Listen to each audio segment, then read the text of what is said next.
Though that gives black time because you'd have to pressure the knight. It's also the point that this advance also defends the knight, so really it costs you 2 tempi here. I mean, in addition to advancing. One of the points here, though, is that if you have the bishop on d2 and you advance with pressure against the knight, knight dropping back still doesn't have b4.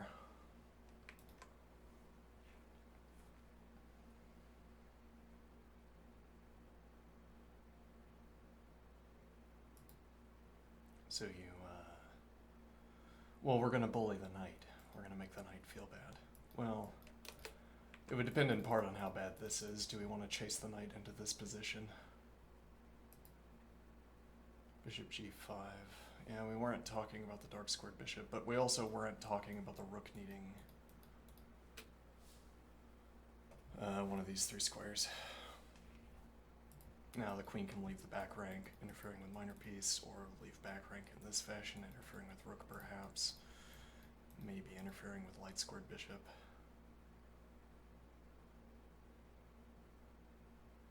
Not so likely to be interfering with knight.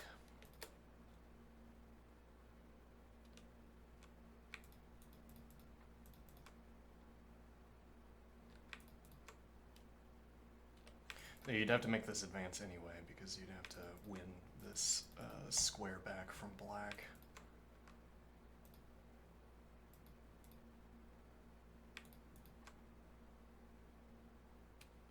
And now you have knight support along with queen, though.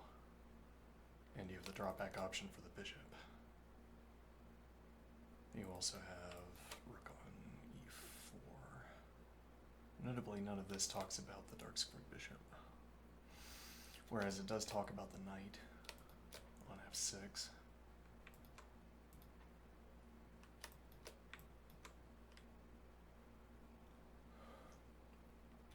No dark squared bishop to block this.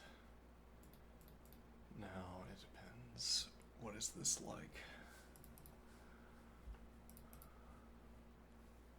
Any immediate option available to black?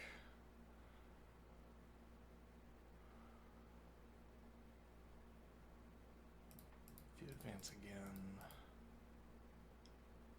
And now this has to be decided because this is forced. Well, no, it's not. Well, there's a position beyond which this is forced, I should say. I mean, you could... Okay, well then you'd also have to decide this. So one of these 2 pieces, maybe the knight. If there were an alfil here, I would take, and then my furs would take. Though that would be a difficult position. No, yeah, that would be impossible because the queen would be, the furs would be on light squares. So my beautiful furs piece would not be able to interact with this pawn. Actually, that weighs heavily on the initial chaturanga position, doesn't it?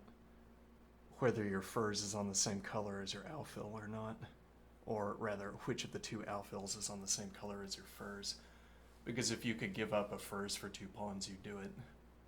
Rather, well, maybe, but also if you could give up an alfil for 2 pawns, you'd do it. Even if you could give up an alfil for a pawn, you might automatically do it. The alfil might be the less than pawn piece. Like, you'd rather have a pawn. So, like, you could, you'd want to avoid having a pawn on an alfil square that your opponent controlled. Or you'd want to avoid allowing the opponent to trade off an alfil for a pawn in the same way that you want to avoid trading off a rook for a piece. So you'd have an incentive to dodge a piece. There's a piece on the board that your pawns want to dodge. Could be 2 pieces if you count the furs among them.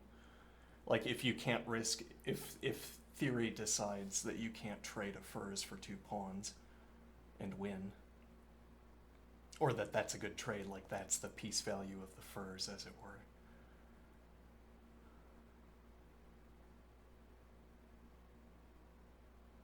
Well, and so the point would be the alfil and the furs could coordinate against this square, for instance, g5. So that if you advanced g5 in response to the furs, we could take with the outfill, then H take, or rather, yeah, take with the outfill, H takes, furs takes with tempo against the knight. And there can't be a piece back here that threatens the furs.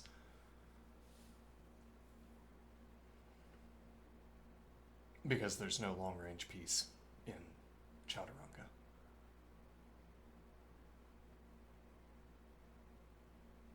Interesting. So you'd have to have, well, you could try to counterclaim tempo with a knight against the furs.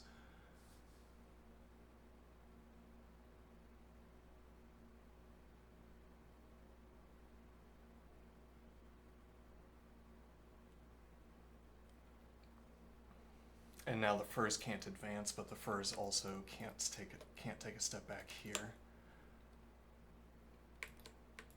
So the furs would have to be dropping back here, but then the furs is controlling the square that the knight would want to occupy.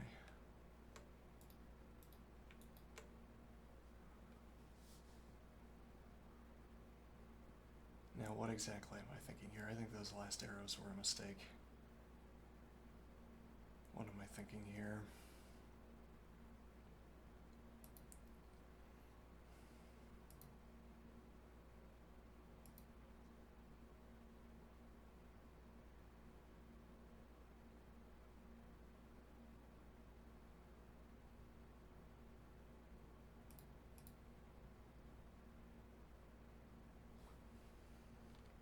I don't know if that line of thinking helps me think through this. Well, one point here would be everything that I just said about the furs would be true here if you drop back, but you can't because this is a long range piece in this game. So now this move, which was an answer to the furs, is not an answer to the bishop because I immediately take. There's no decision making here.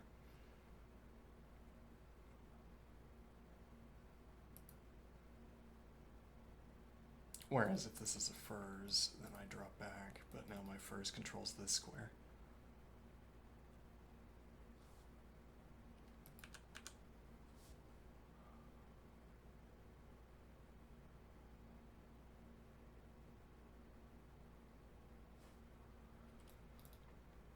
I might feel motivated to take, invite the queen, but then the queen getting back into defense.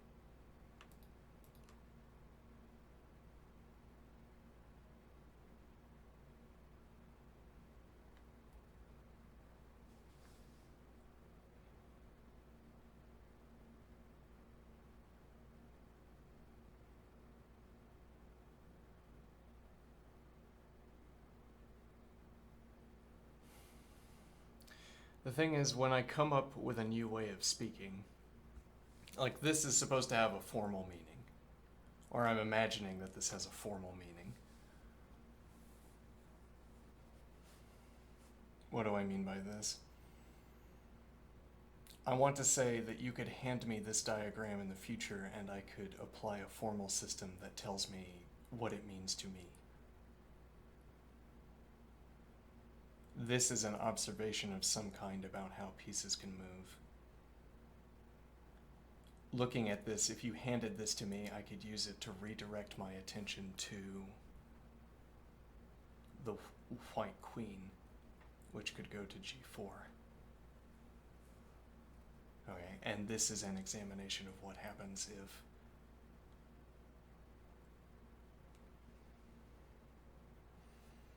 okay.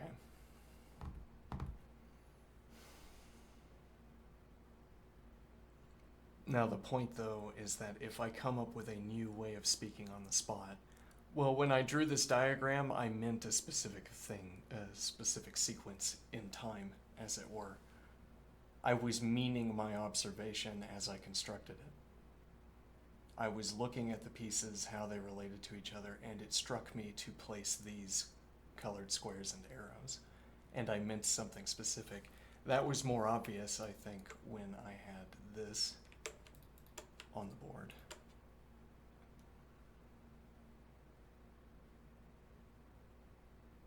Now this is a specific observation. What do I mean by a specific observation? This region here is where I have constructed a specific observation. And what is that specific observation? Well, it's easier to see if we move forward a square, but then we lose the diagram.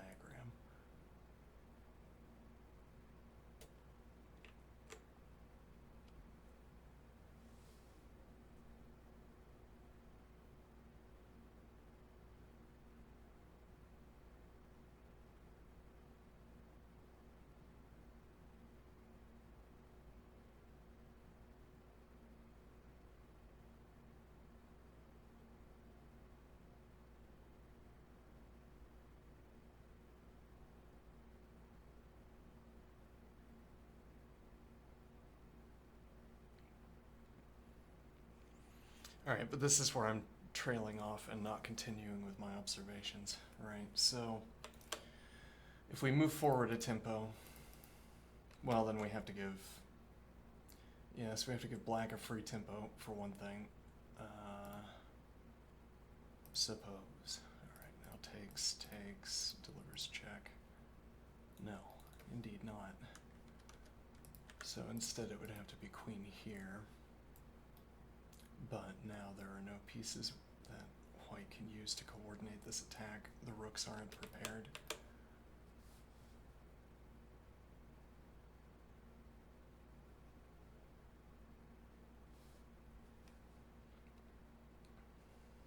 In a way, my bishop is more prepared for an attack than white's bishop.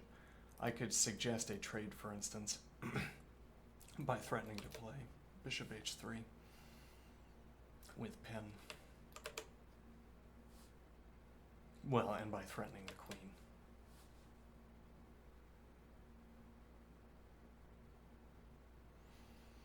Or if white has to retreat the queen for some other reason, then my bishop is in position from home square.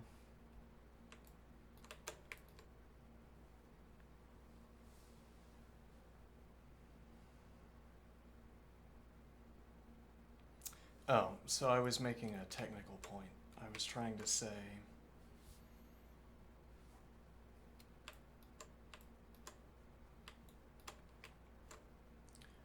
though the way that I said this was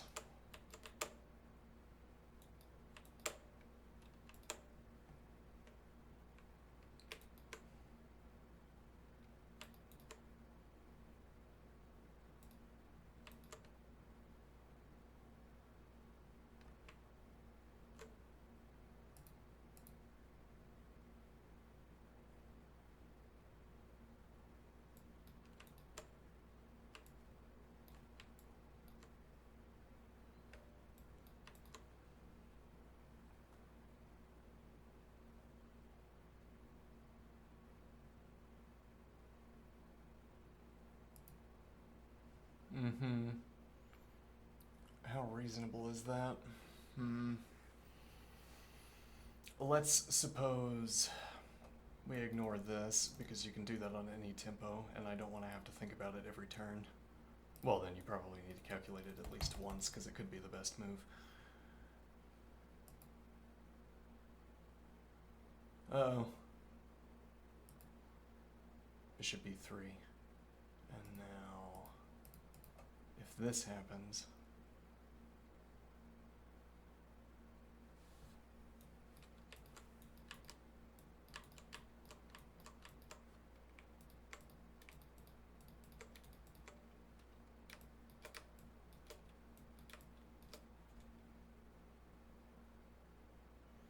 I'm throwing out a lot of arrows at the moment. Let's see.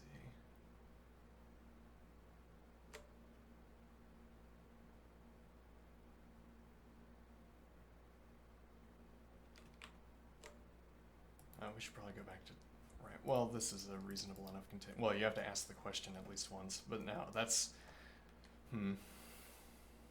It's a lot of color. It's a lot of information to process. It would need to sort of facilitate me processing a board state. But what do I mean by processing a board state?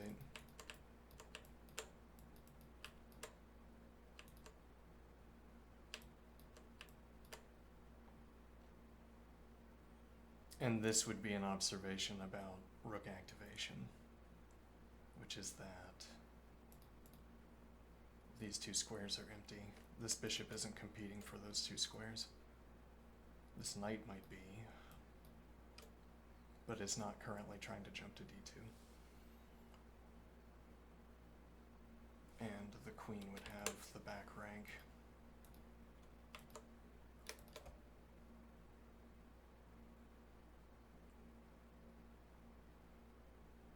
Interesting.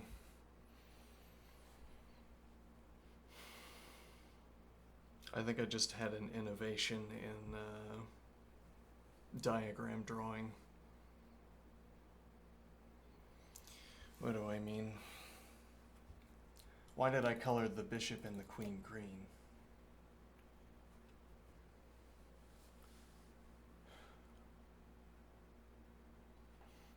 For the purposes of this observation,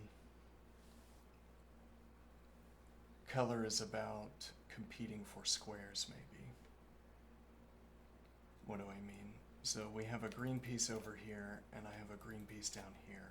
But they're not two of a kind.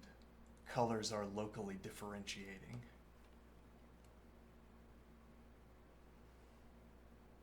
As in, this is the green bishop. This is the green bishop. Okay, unrelatedly, this is the green queen.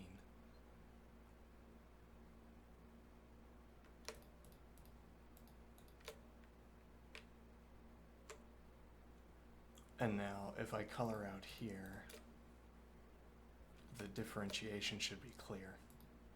It's like I have a different scene where different colors are active.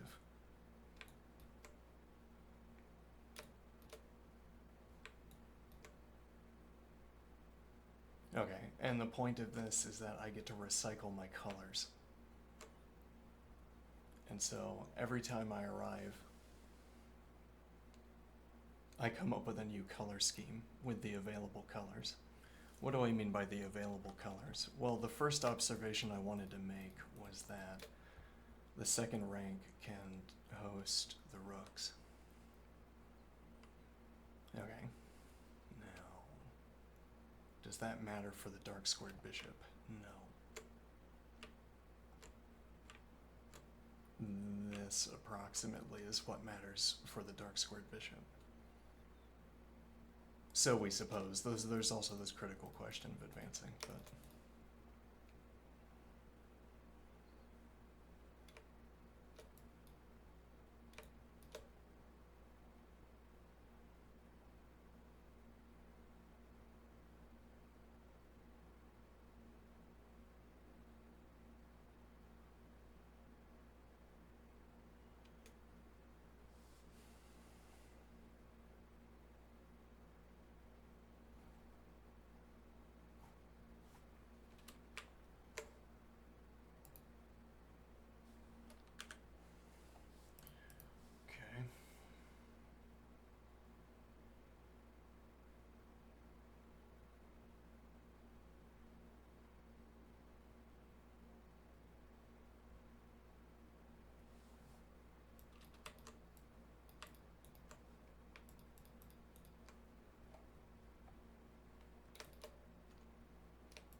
This has some tactical weight to it, because now if you play this, I'm threatening to take on h6, and this doesn't come with tempo.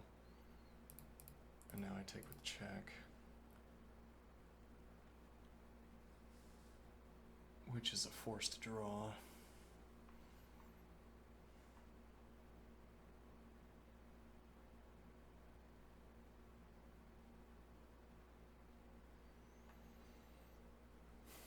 Or is it?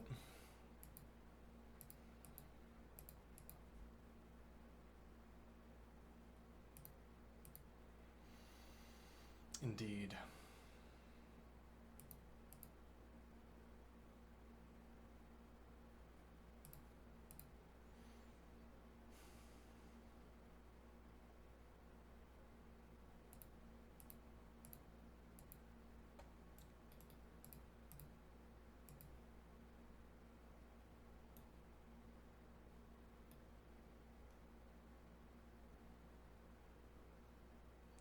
Well, and because you can't play knight in, queen takes, knight takes.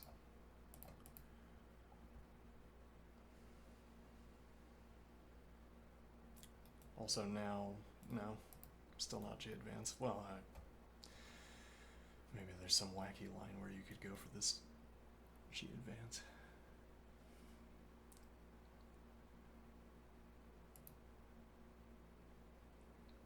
There's also the point that if you take this rook, this knight takes.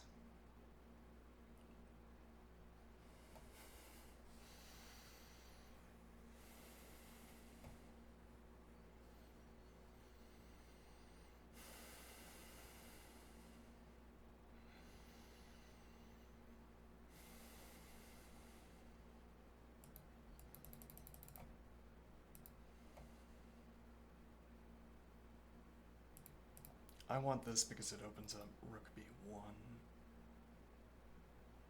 I don't know if pushing b4 is the best next move to make. I also don't have to commit to playing rook b1, though it's now available. The idea would be this is the structure.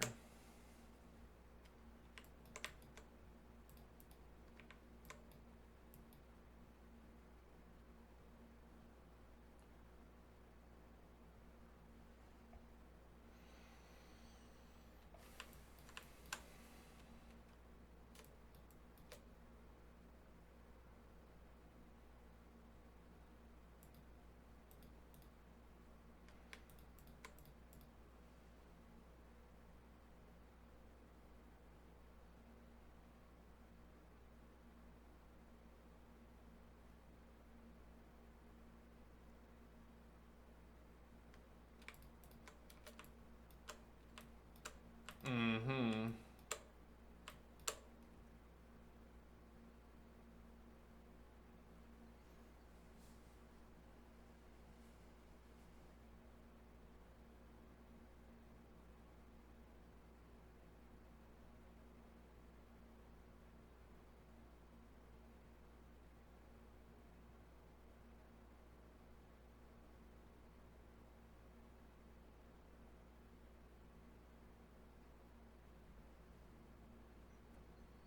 And what exactly does this diagram tell me? Well, actually, so the observation I was making was that if I have to make up a new way of speaking every time, it's harder to recall. It's harder to recall what exactly motivated me to. It's like I followed a rule set to arrive at this diagram. I made up the rule set as I went along and followed it. I could follow the same rule set to get back to this same diagram if this served for me as an instruction for arriving back at this diagram.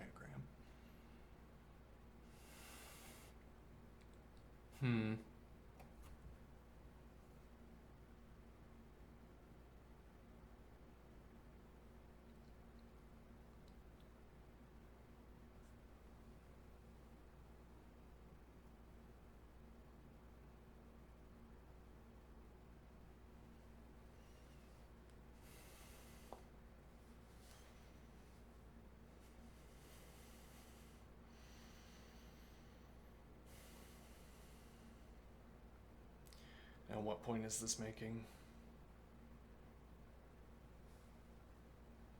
We were talking about how to leverage colors to encode a rule set.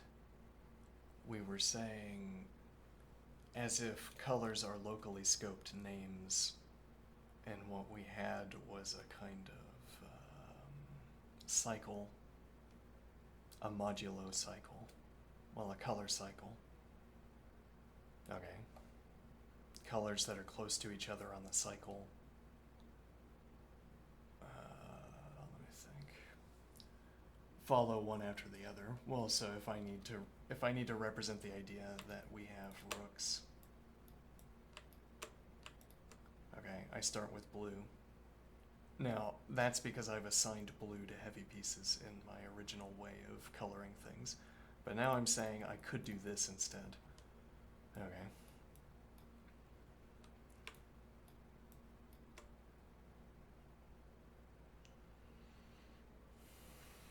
Okay. And now I'm making a point about the color that I'm using. Okay, I've assigned red to this piece. And now, if we keep the rest of our coloring scheme, how this works is that yellow means movement and red means vision of piece, or scope of range of piece. So we keep the yellow for movement because we need something devoted to movement. This is a game about moving pieces. We need something devoted to movement in our diagram scheme. We'll reserve a color for movement.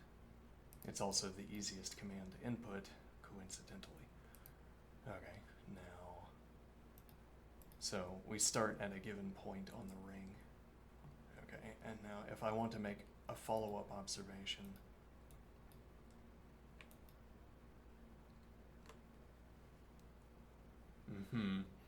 now we have a follow-up color on the ring. Okay. Why all of these pawns? It might not be all of these pawns. It might just be this pawn. Or then it might be this pawn and this pawn, or this pawn and this pawn, or this pawn and this pawn. Though probably not this pawn and this pawn, unless we wanted to talk about timing. What do I mean? Well, this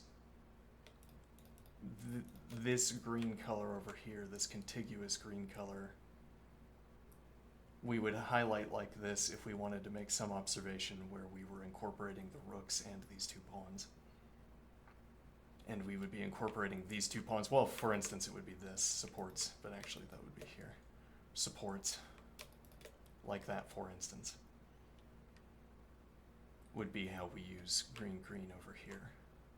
Whereas green over here is saying that the local scoping of green designates this pawn. The locally green events are advancing this pawn. Well, no, in fact, you can't do that, but yes, well, so it's difficult to figure out what we'd incorporate, what green observations we'd have here.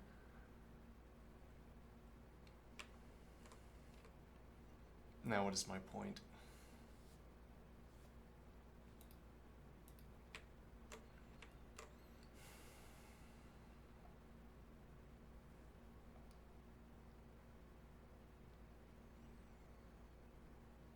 I keep trying this idea that if I have to come up with a rule set as I go along for how I am going to speak, I also have to read how I am going to speak out of the diagram. A convenient way of doing that would be remembering how I spoke, because then I could repeat how I spoke in order to say, yes, I recall the reason for drawing what I drew.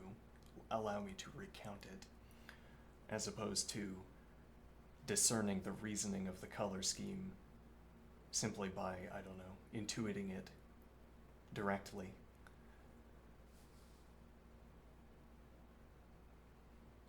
Like, what does this color scheme mean? You can tell me what it means because we probably have agreement about what it means. It's this moving the rook to b1 is a question about whether you can advance this pawn. Okay, that would be why we would choose this highlighting.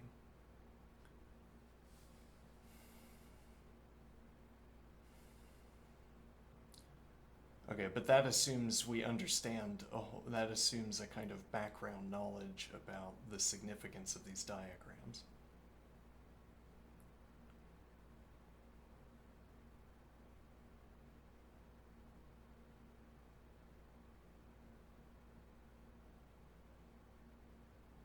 What point am I making here?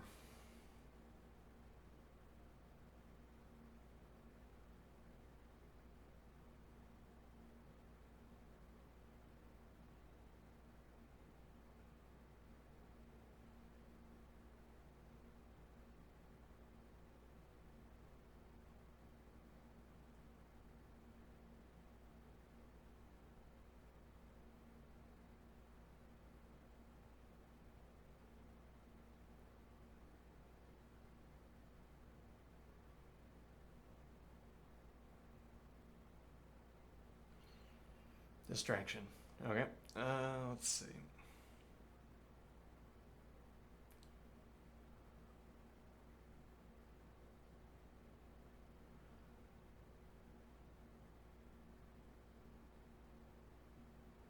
So I'm talking about, right, I'm saying that if I have to come up with a new way of speaking every time I draw a diagram, well, because I want precise diagrams. So it's not merely that I want to place colors wherever I want to place them, it's that I want them to have a particular meaning once I've placed them.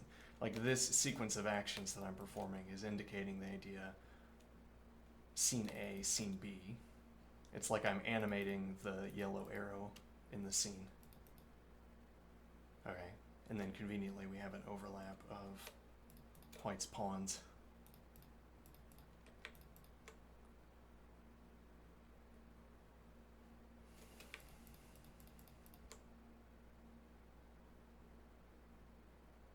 So to say, what would lead me to subdivide these pawns? What do I mean? What would lead me to say, these two are relevant to my discussion, but these two are not?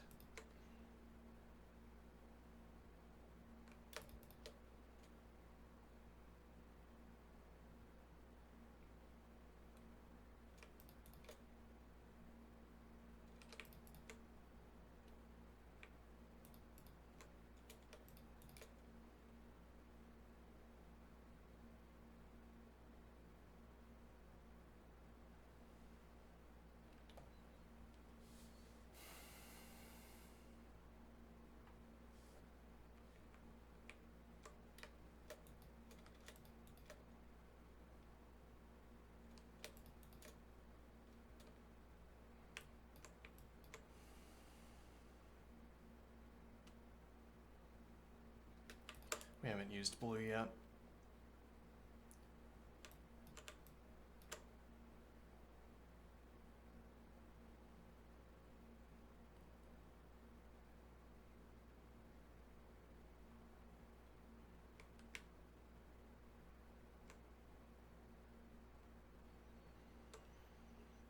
The convention of reserving red and yellow for pawns limits our color palette a lot.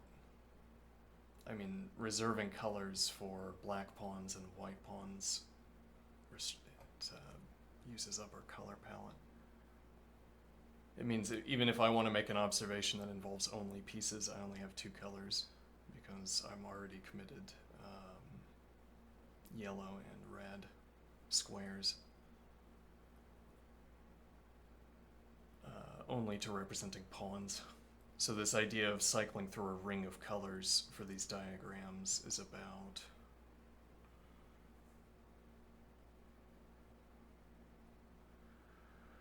cycling through this ring of colors.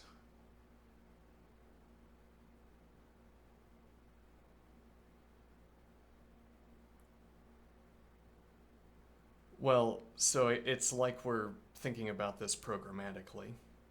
We're saying that we should be able to reconstruct why we wrote our arrows down by looking at our diagrams. All right, this color scheme introduces some kind of ordering to the diagrams.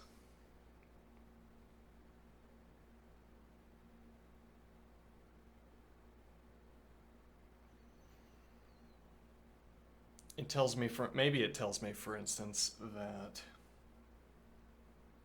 I'm still talking about this position over here.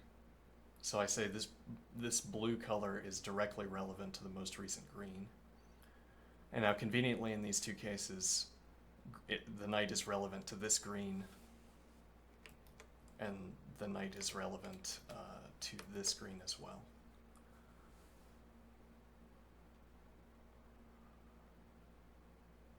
Interestingly.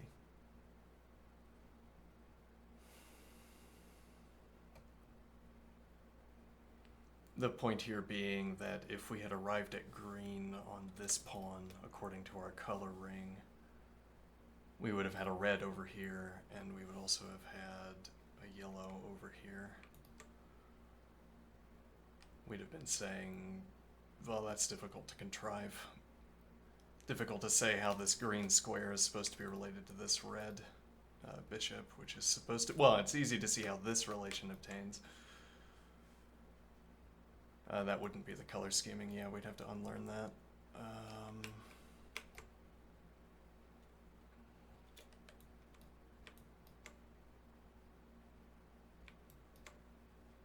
Now we don't have a color reserved for talking about pin status, but wow, we could burn through a color. Interesting. But then it would be green, and then we've not reserved green down here. So instead we would have to commit to having the same color here, and now this can be green. And then night can be blue after green. And night can also be blue after green for the queen side. Now, does that tell me anything? No, I think, because we had so much freedom with the drawing of these arrows. What do I mean? Well, I could decide whatever I wanted for, well, I could decide here whether I wanted to move on to the next color. Like green after red. Okay, if it's pieces that are green and green after red, they work one way, but arrows can take up a spot in the color ring. So I use green from the color ring.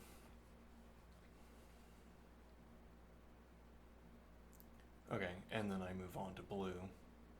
Okay, but I could have also used red after red. And here then I would be using the gap between the arrows to store this information, as it were. If I didn't have two of these, if I didn't have two arrows, but I had one, you might be thinking that I had moved the piece. You'd be looking at the diagram trying to interpret it and asking, is this saying that the bishop is directly attacking the queen? It could be if we're somewhere deeper into a line and I've indicated that the piece is moved. Okay, so instead I want to encode this as here.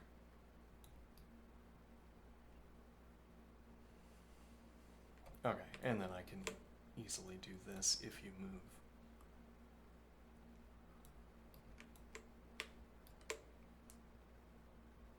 All right, now, but again, I had choice here. I could say this is important enough to warrant its own color, because when I look back at this diagram, this needs to draw my attention. Red, green. This is telling me that the piece is pinned. It's the next relevant thing to talk about, as it were. But if we commit to using red because this has to be green, then we've decided our formalism so as to serve the diagram we already constructed, instead of choosing our formalism and using that to decide how to continue our diagram. But now this causes a mismatch between the two, because now it's blue after blue, which is wrong. We'd have to loop back around, and I suppose this would be yellow.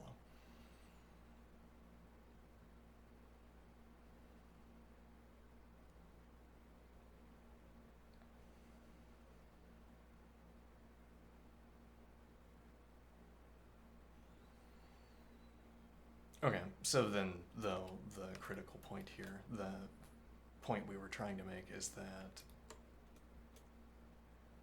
this is this is blue after green for both of these color schemes.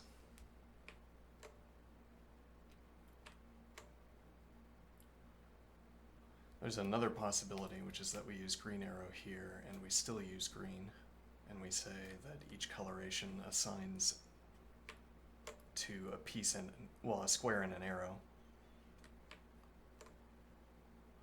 Okay, and then we wouldn't have used the green square, we would only have used the green arrow.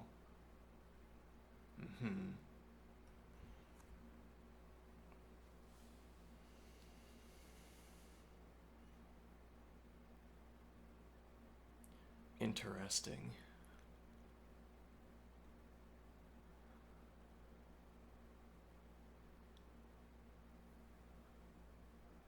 Now, part of the point here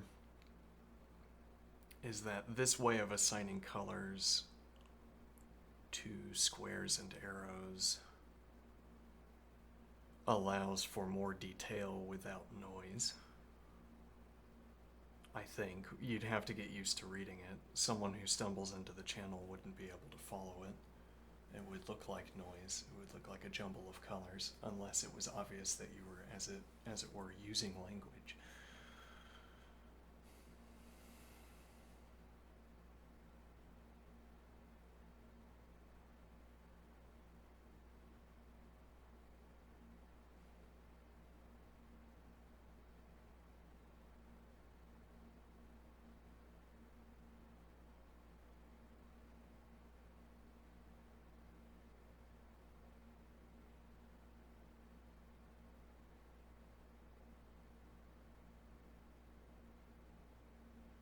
Now I'm distracted, and we're behind text a great deal. Alright, what has happened in the meantime?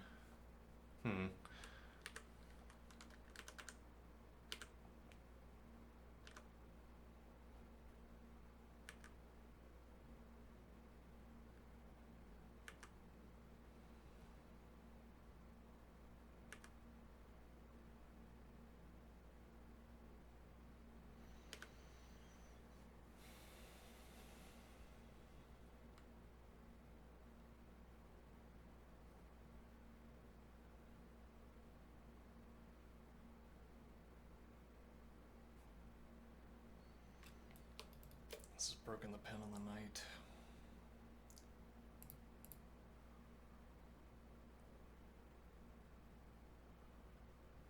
This also allows for king h2.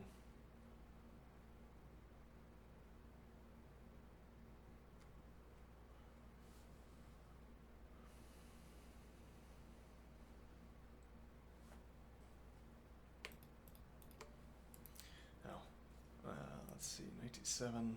So we have this advance in the center.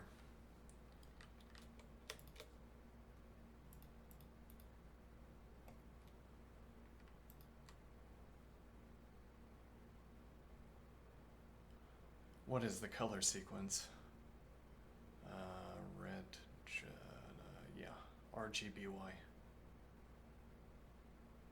Other than the red, blue, yeah, whatever.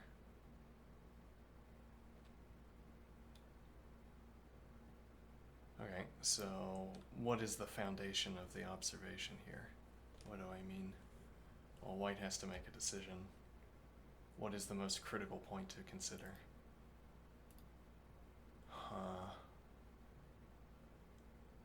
Do I get to color these two the same? What do I mean here?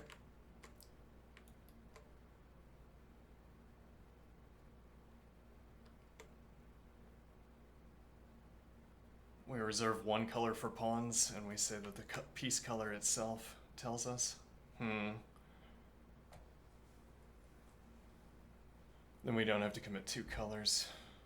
Okay, then what color do we want to make that? It's red or yellow. Why? You want that to be the pawns?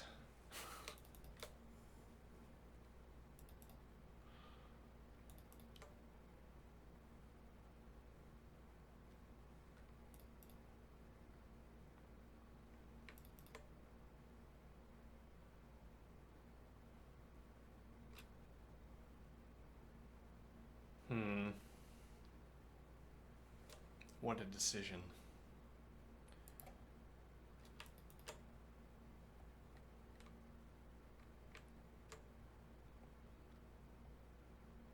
Now, what are we trying to talk through here? Hold on. Now, I'm trying to think here. Okay, so we start with... Okay, but we already delineated our color sequence. It's also in alphabetical order. Well, then it would be green, red. Oh. Well, no, it would be blue, green, red. Right, indeed. Okay, so blue, green. Relevant on both of blue, interestingly. Okay. Now, red.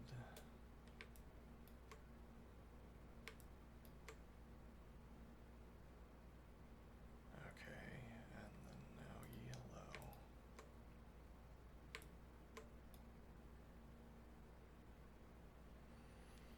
Then we haven't reserved.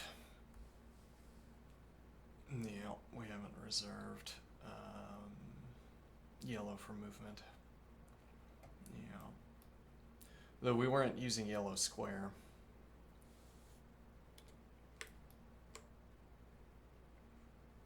That would not be it. It would be blue again.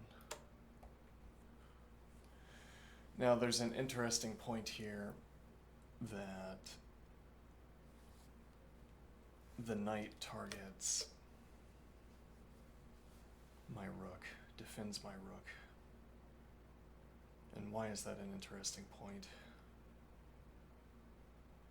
That we have knight coverage on these two pawns. And we have knight coverage on rook, which is yellow. Why is that interesting? So I'm thinking from a kind of an analysis of the constructive step, as it were. Let me think here. I'm trying to say it's interesting that the knight is relevant both to the beginning and the end of this ring, because it means that in this order of precedence that I've given, in this order of coloring that I've given, if I, for instance, stacked the color sequence so that it was in order of relevance, so I said blue was first because it was most relevant. Okay, and then I said green is second because it's the second most relevant, then red, then yellow. And now I say the knight is targeting the most relevant thing on the board and also the least relevant thing on the board. The least relevant thing that I still talk about, I suppose.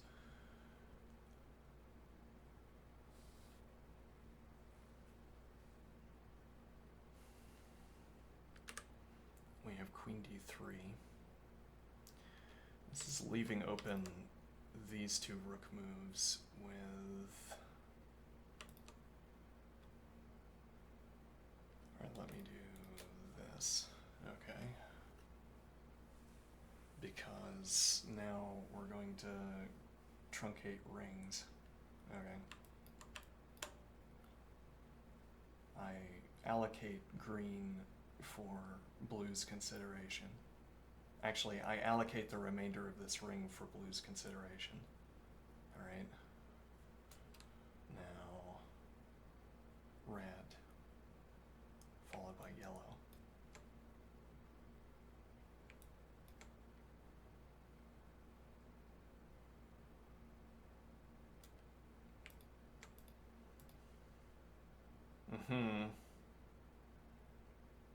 Interesting.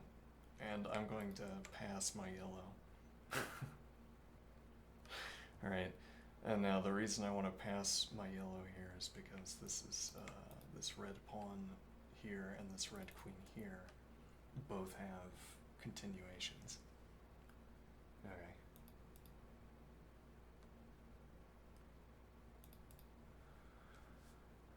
So I guess the next color would be yellow, which conveniently coincides with movement, but that's cheating because, yeah, well, Because we didn't reserve yellow for movement, it's just that we happened to place yellow when we needed it for movement.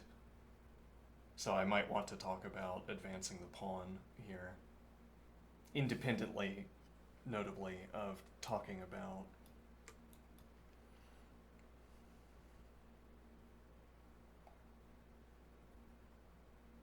alright, now I have two yellows, which means that they're from split lines of analysis. As in, I'm talking about either the rook on b1 supporting the b3 to b4 advance, or I'm talking about the rook on d1 instead, looking at the queen, whatever that's doing, or then subsequently looking at the pawn in front if I move. Well, actually, we might want to make that interesting, yeah.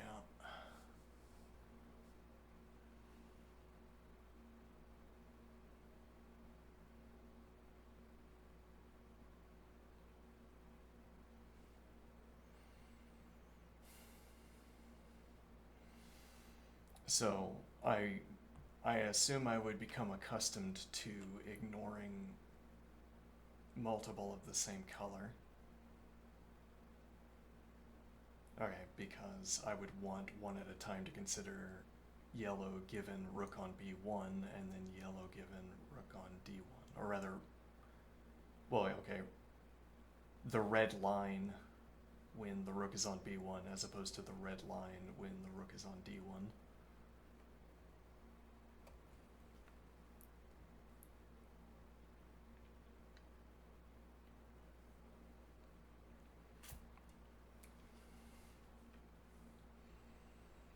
Interestingly,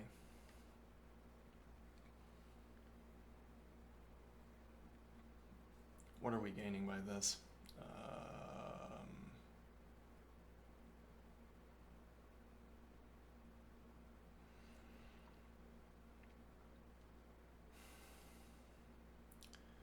So if I settled on a formalization,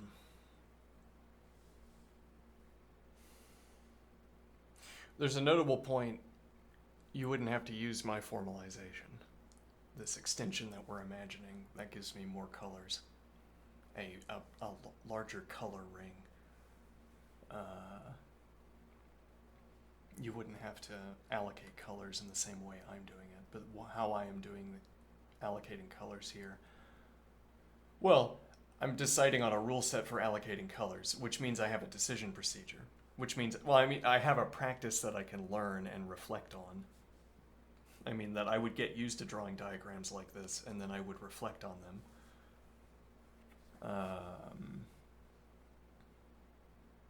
Okay, and what is the point here? Well, so I mean, my point here is that I can imagine myself choosing these drawings, and while considering what would motivate me to choose these drawings, okay, we have the start of the ring here on blue rook, then we observe, well, so we allocate green, but we allocate the remainder of the ring, which historically we didn't do until we had moved,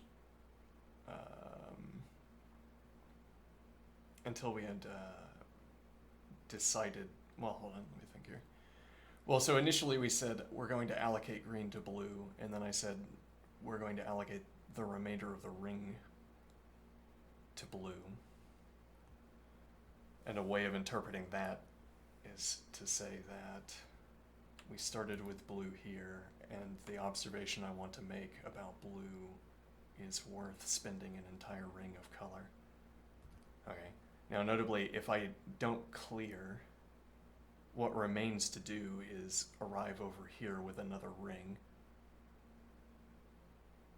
Okay, so I would spend my ring over here, and then I could spend another ring over here.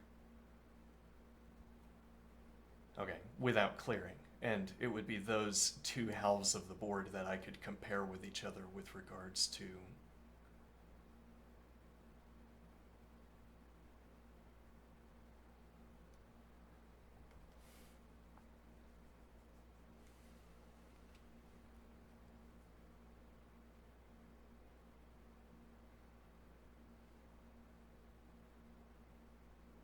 what is the idea? Um,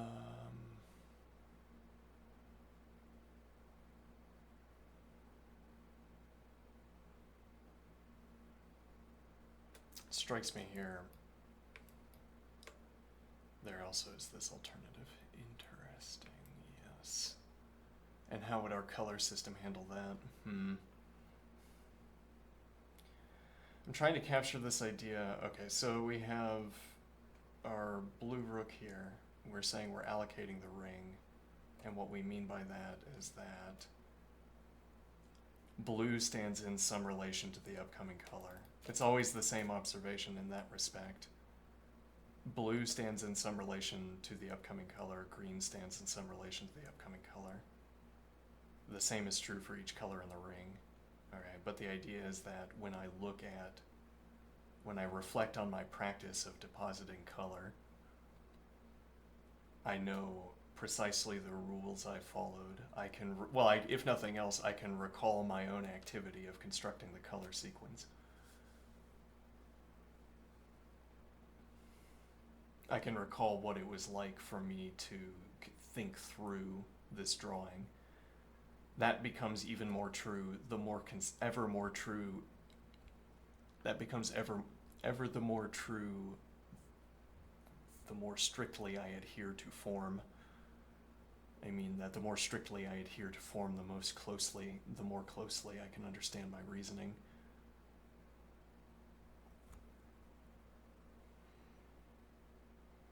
The more readily I can come up with a description for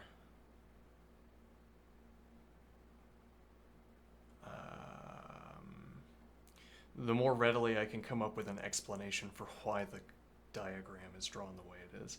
I mean, in a way, it would be like a shorthand for taking lecture notes, as it were, on a position. Because I could look at the construction and recall why I would deposit colors in that fashion. I mean, I haven't drawn anything over here, for instance.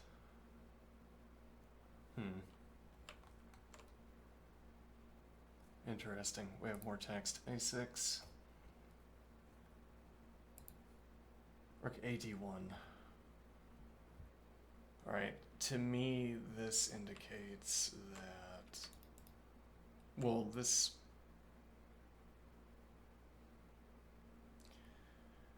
when I thought about Rook D1, I thought about,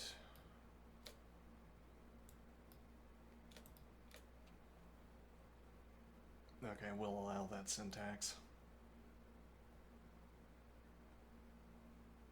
Maybe.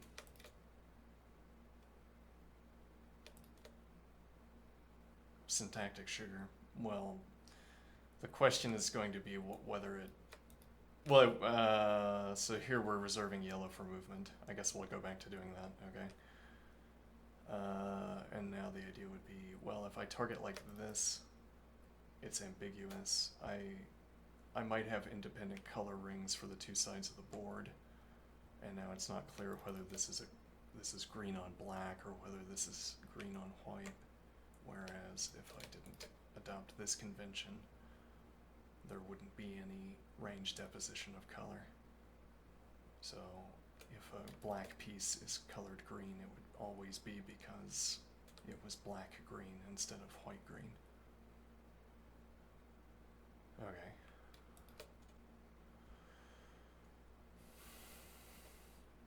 So I guess that would be a conventional question.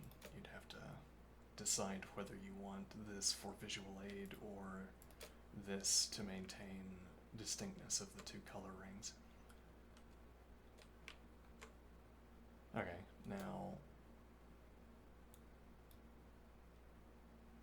that's not relevant. No, in fact, it might even be damaging to our chess skill to have that arrow on the screen. I'm learning bad arrows for the sake of pedagogy. Okay, so queen goes back to f1 is what I imagined when I thought about the rook on d1.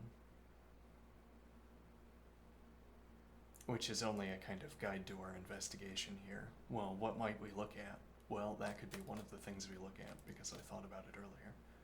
Okay, what if the queen goes back to f1? Well, then we should probably make queen blue. Okay, that's a good symbolism. It doesn't involve further color usage either. Alright, now green, green. Now, up to this point, we've reserved a color to the piece.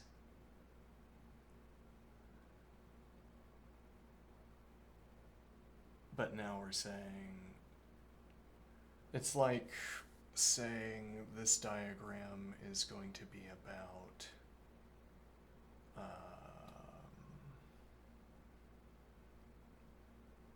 this diagram is going to be about the cumulative pressure. Well, actually, this could be splitting the board, though only sort of incidentally so, because we have these pieces mirrored. But this could be splitting the board. I say there's green left and there's green right. Okay, and now I've split the board left-right, though it normally wouldn't split left-right. Or I don't know, maybe it would normally split left-right. I haven't investigated this question. But okay, so I give out 2 greens because the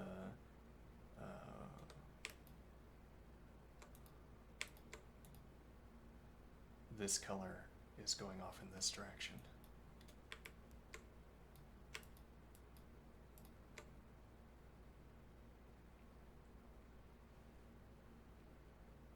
And then I can have red over here.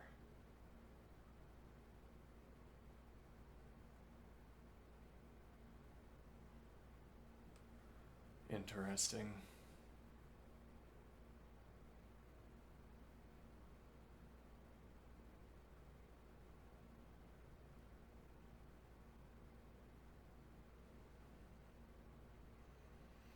And I want queen back because it's too early for the queen. Maybe. Rook e8. Bishop g3. Interesting.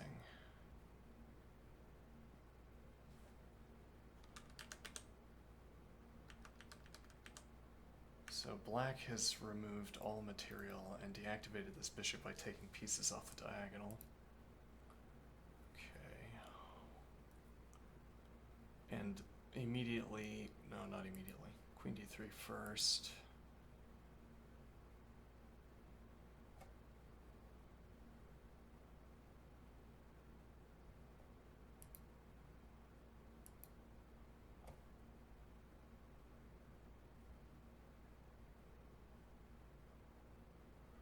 This also stays off of dark square. Stays off of dark squares. So queen isn't stuck, for instance. Well, you could counterclaim tempo, though whether you'd want to do that, no, probably not. There's not a way of like sacking on d6.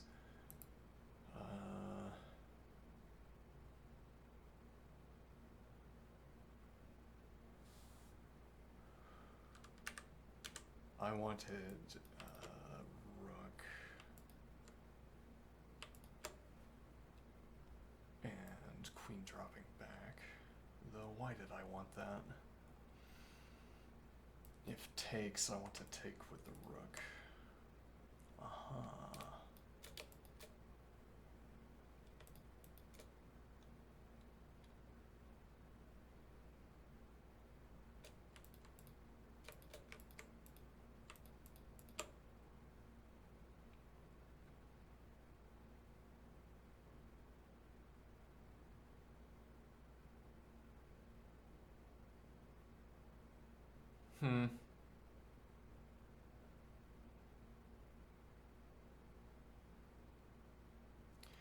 You know, if you set up some baseline rules,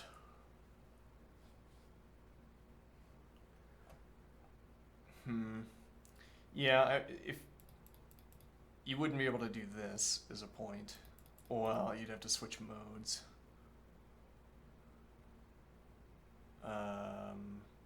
Well, no, okay, so actually we could narrow this down to one button And the one button we would narrow this down to is that you have to choose a color and hold it, which is what we would want to do anyway if we were spending a color on pawns. And now what is the point of this observation? Let me see here. If you had a color per piece, you could sort of auto-roll a color distribution. So you draw an arrow and highlight, and it would guess whether you wanted those two colors to be the same according to a rule set. So you'd agree to a rough rule set with the algorithm of an ordering. Okay. The ordering wouldn't interfere with whether you could draw arrows or not. It would change the coloring. Alright, so it scans what piece you're coloring, and it asks, is this supposed to be the same color according to the agreement? If so, place the same color, and then move on to the next color. Okay, and now the point is that you could have software that colors in like this. You draw an arrow and it chooses the color, and you agree with it. Or if you disagree with it, then you fix it, and it's better next time.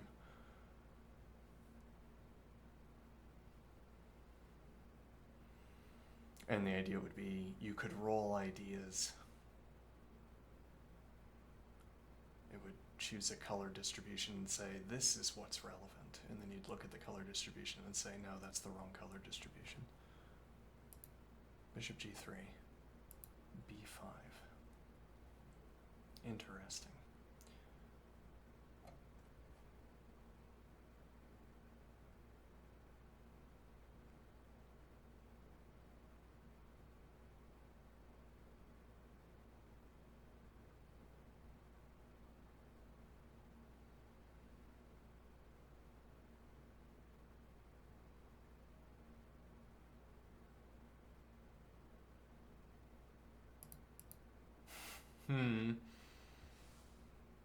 Why?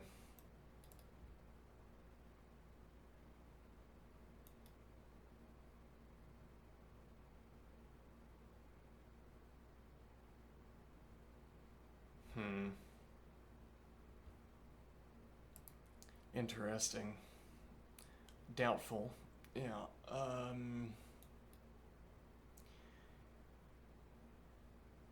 it's rather an extreme case of undeveloping the knight, unless... Yeah, well, unless... What exactly?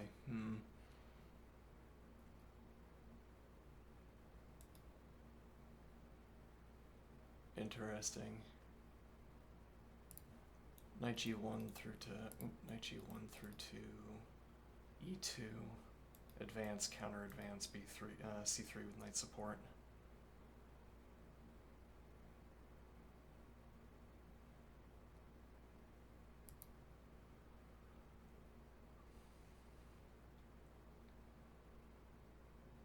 Nothing ends up occupying e2. No, well, you could move the knight back.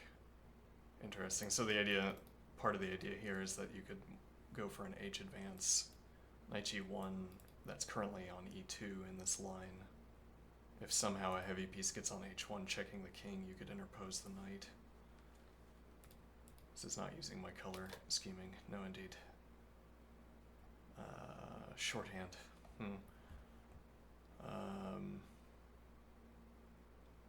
Now what is the idea? The knight could drop back from e2 to deflect a heavy piece, and then the king would have access to e2 as an escape mechanism with two heavy pieces responding to the heavy piece on the other side. And you could even play, maybe go for rook d2, king d1, and have heavy piece here, both supported by king, until king can move over to b2, or just stay here. And then the rook could get off to e2, and king could move to d2. King supports c3 along with queen.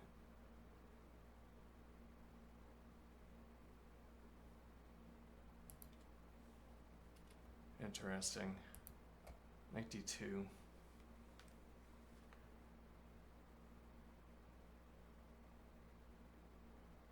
This also opens up f3. Well, how interesting was it to get bishop to f2 is a question here.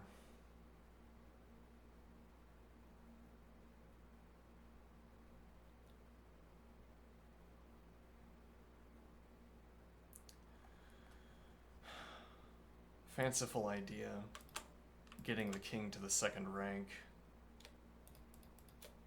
as a kind of follow-up objective to castling with whatever configuration makes that playable. The point being that you need to get the king out of the center early on, but the question is how quickly can you reclaim the option of committing your rooks back behind the king structure.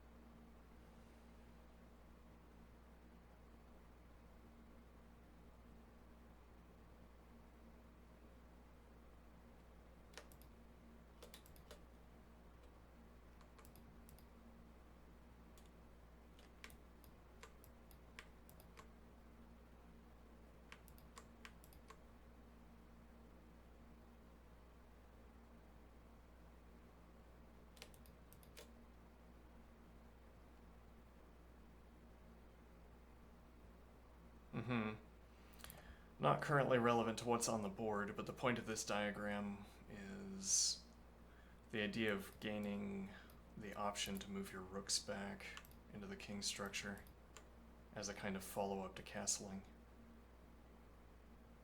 Interesting idea.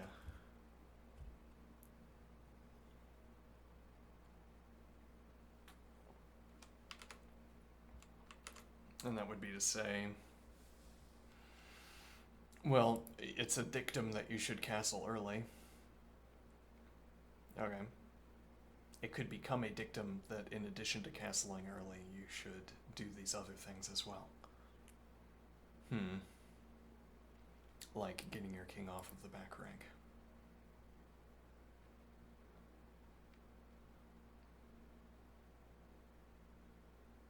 There's a point that you don't just lose, so I am thinking, you don't only lose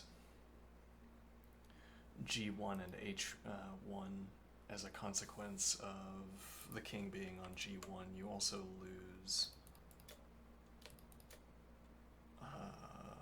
f1.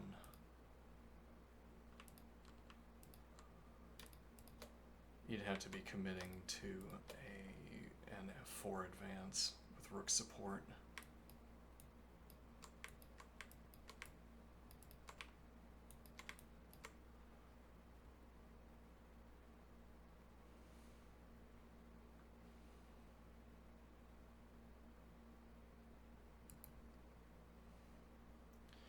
What I'm worried about a little bit here is that when white plays this, I'm not sure I like, alright, I'm not sure I like this advance for white, and our knight, we've committed our knight to such a distant square. The alternative of passing through, yeah, though that wasn't going to arrive at a square where we could target this either. True. You'd have to be here. No, but from E2, the knight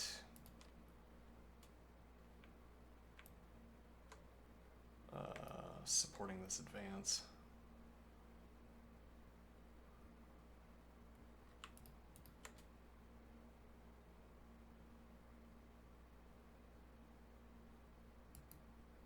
Okay.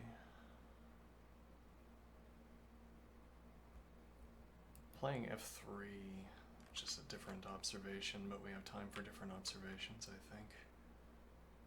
f3.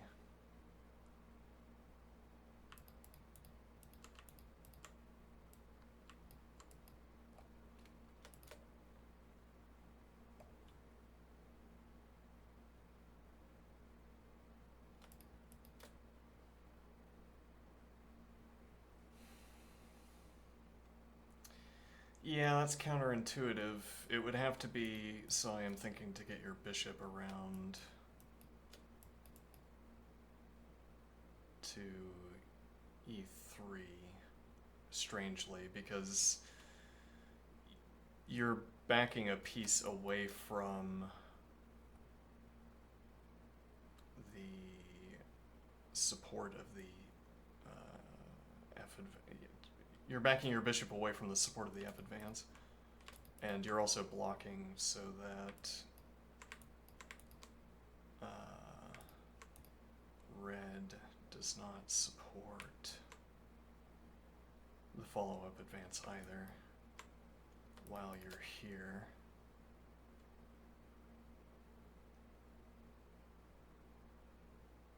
So you'd have to commit all the way to e3.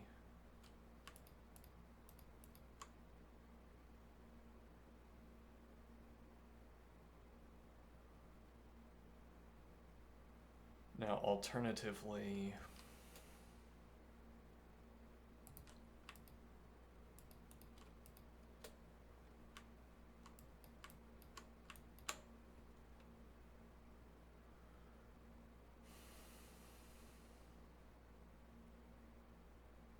observing that e.g., though you drop the follow-up move,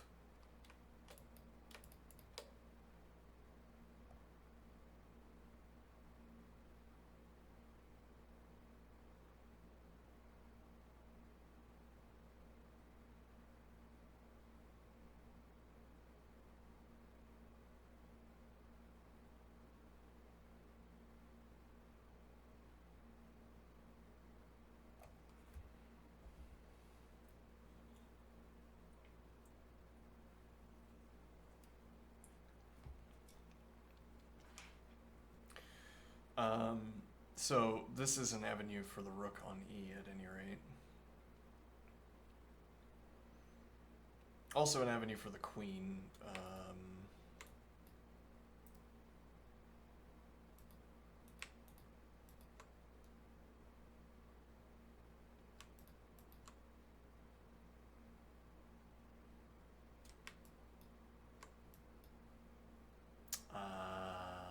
Not how that works. No, indeed.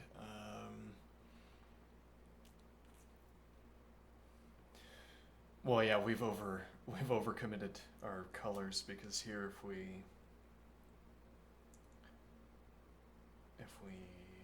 want to commit yellow to queen, we don't have a movement color for the queen.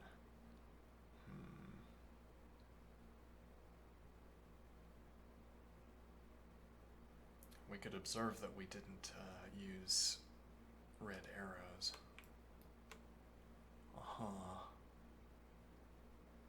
A convenient thing to have lying around, though difficult to code.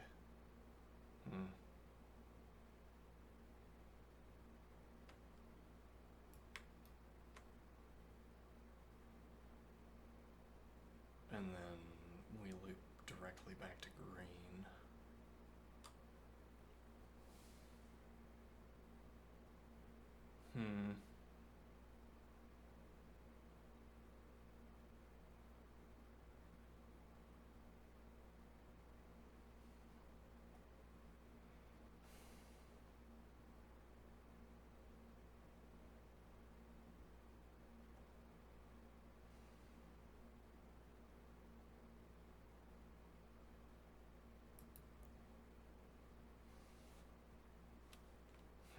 I wonder if there's ever kingside advances. Well, well, we were thinking about knight on e2, notably, but we don't have that, so what do we have instead? Well, we could still have queen support for the advance. So in the event of this...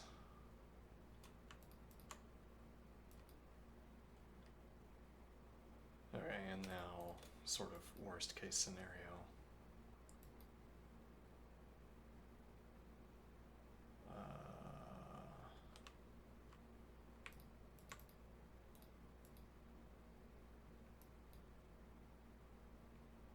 And now you have queen controlling all of this. This also applies diagonal pressure through to the pawn.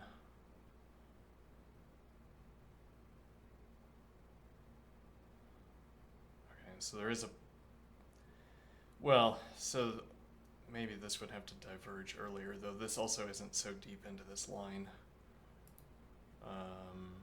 You have to make a decision immediately, I assume. Well, you vacated d7 as a point, so what if here interferes. I'd say white is not obliged to take this.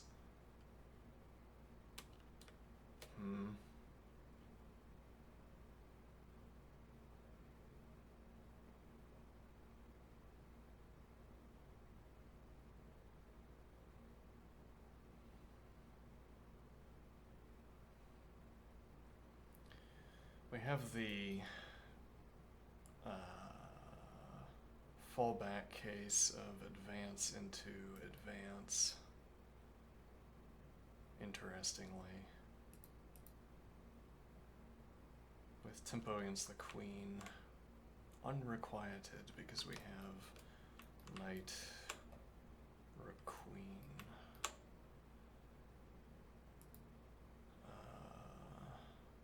Takes with tempo against the queen. I take this opportunity to get my knight into a different position. Support against this, we're with tempo and the queen can move to c3.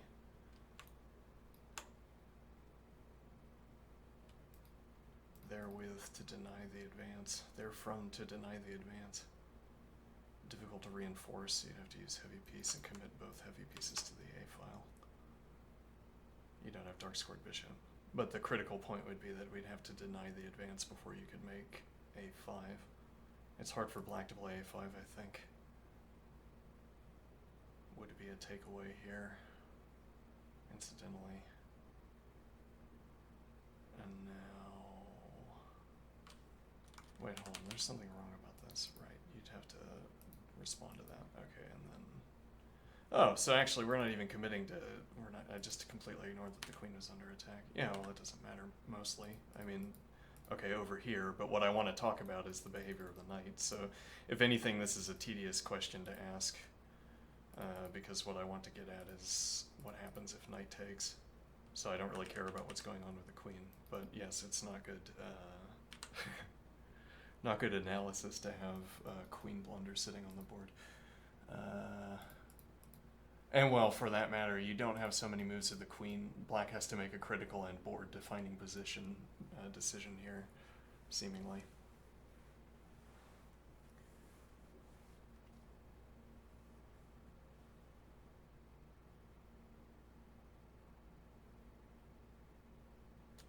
You're notably giving up this conflict against e5. Yes, though there are two heavy pieces looking at e5.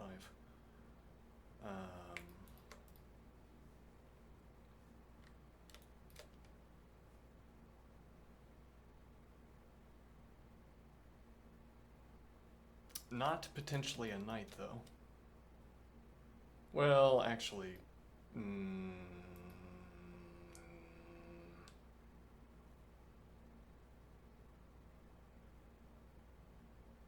dropping back, I don't know.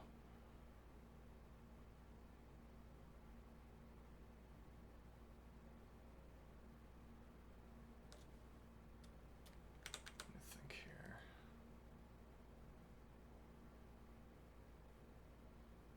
Yeah, I wonder...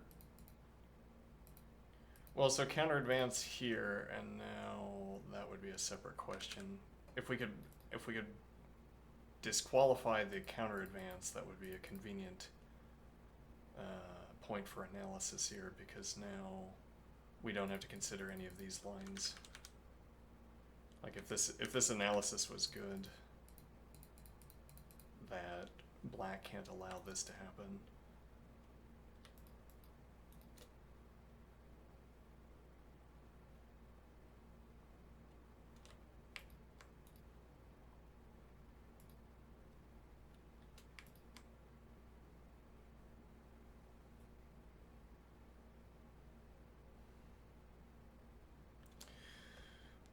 It's interesting how much access this white queen has.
Yeah. No. Probably not that.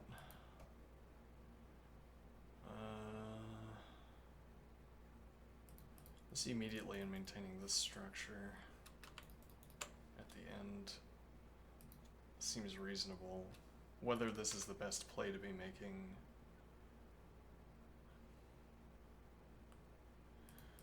well, can black decline this is a question. Like this.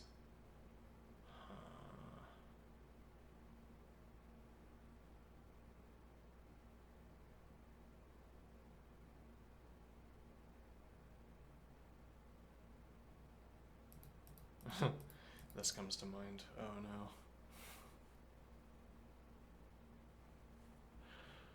no. Oh, huh.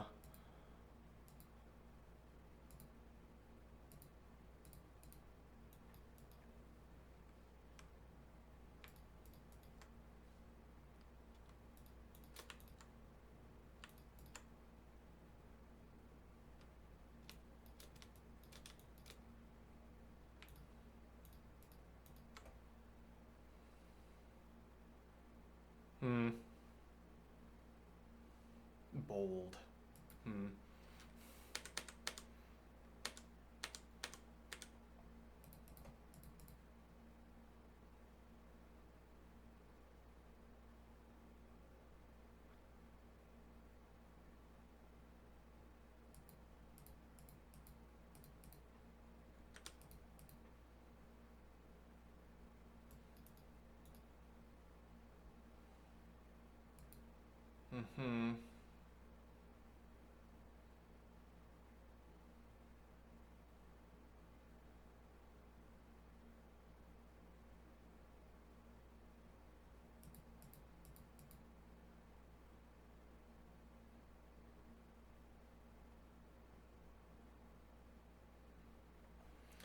Queen's in front of the bishop and the knight's on the square anyway.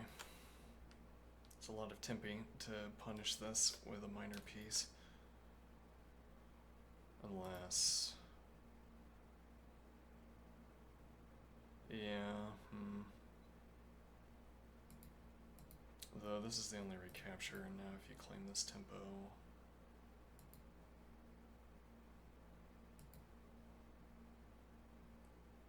I don't know if that's supposed to be good or not.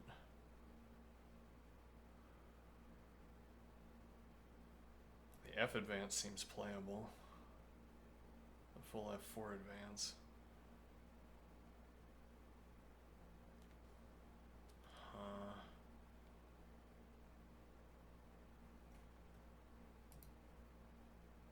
B4. Interesting. Yeah, raises the observation, I think, that this position is complex. We didn't have time to think about B4 because I'm not fast enough to get through the lines. B4, another reasonable play, though I wonder...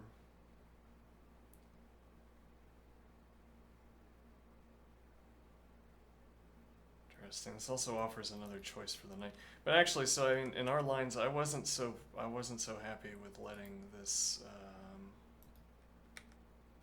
activity happen. So actually, this choice makes a lot of sense. We're not allowing the counter advance into b4, though I don't know how I feel about c4 anymore. Now I'm worried that we have to think about the light squared bishop.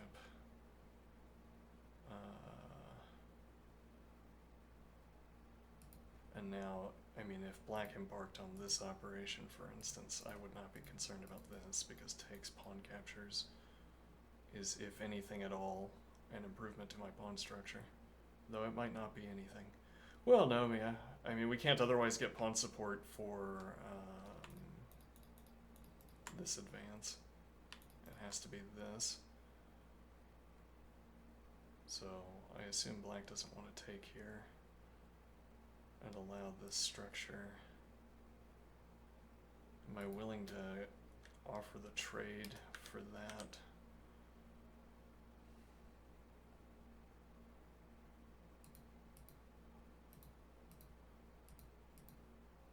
Yeah, though that's much a different question. Yeah.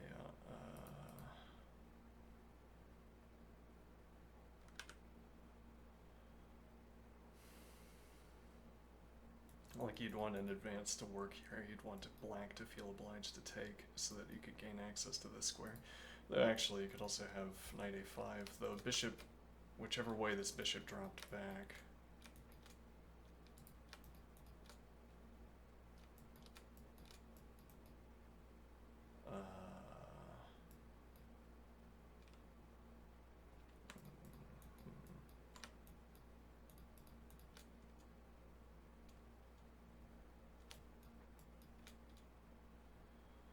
And then you're also supporting the... Sure. I think that's probably legal. Alright, now... right, and then you have these pawns that you're looking to advance.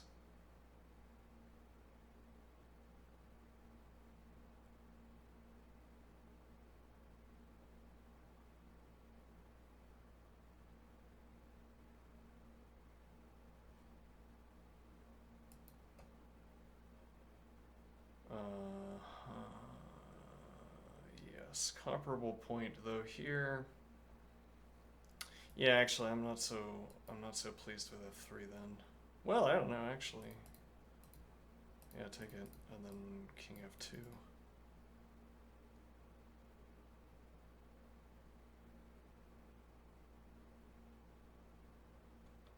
And then we have...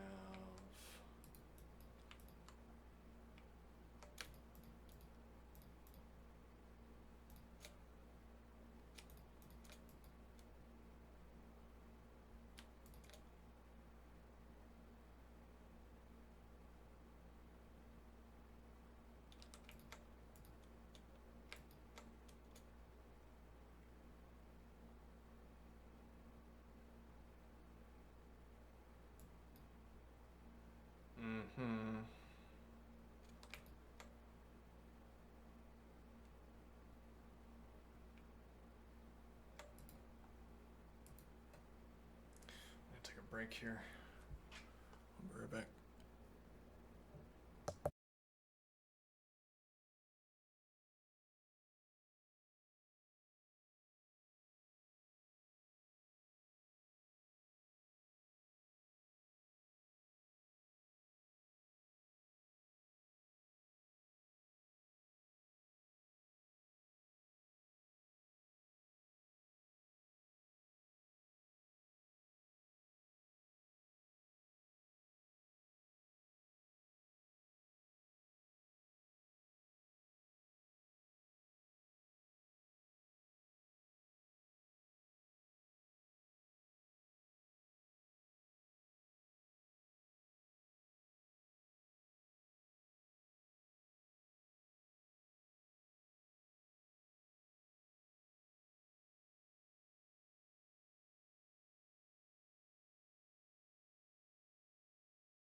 I have been muted. On the other hand, I don't think I've said anything. So, might have given more commentary on my coloring idea, but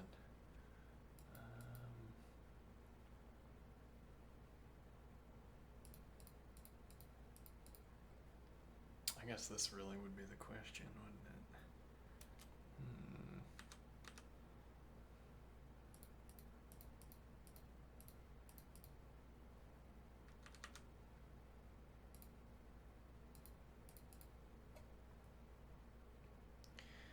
A question to spend many minutes on. I'm going to take a break. We're back.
What time is it, by the way? It has happened again that I have forgotten to exercise. And this is why we turn the microphone on.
Bishop takes f3 is played. Intriguing. Which either means that it works or nothing does.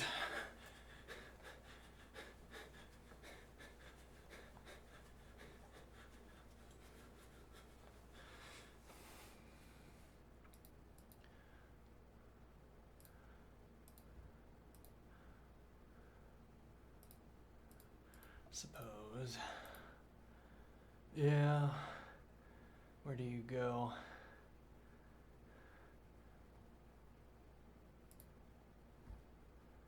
It's already too late to do this. Ah, but no, it isn't. Yeah, though we didn't have to go here specifically. We do have to go somewhere specifically.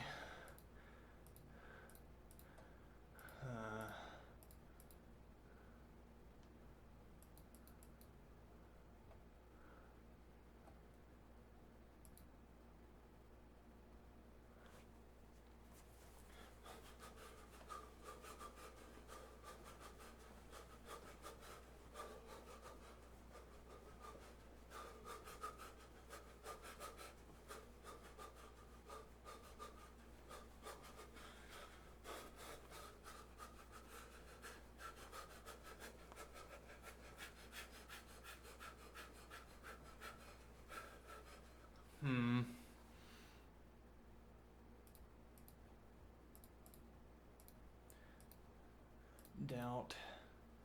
Well, though. Do you doubt?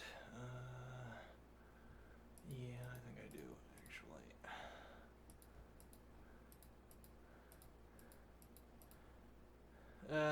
No, this is still winning for black. So you can't allow... You can't have to take the trade.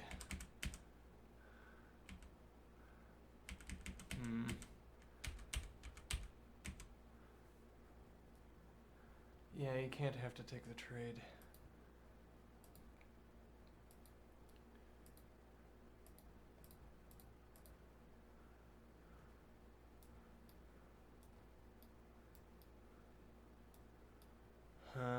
That's different. Let's see.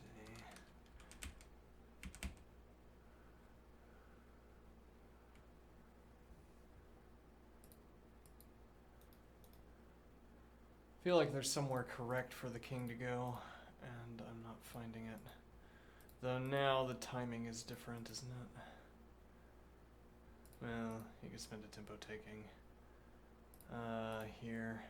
Interesting.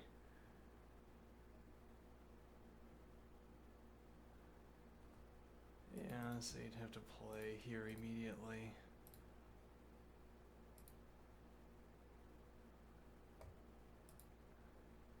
Try to get in front of the pawn here. And now taking one pawn isn't enough.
Actually, it might be the point that if you play here, here,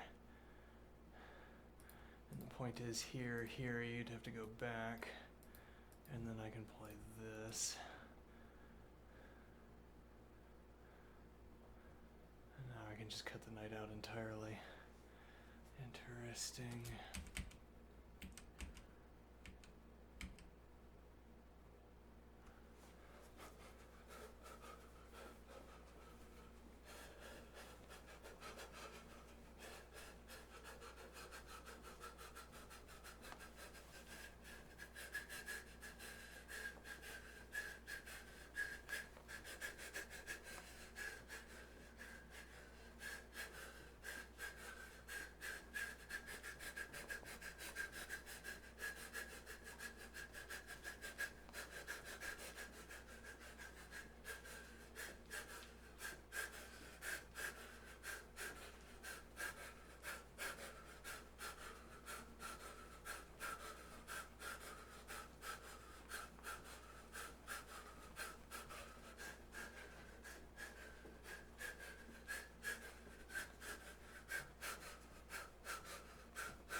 Is that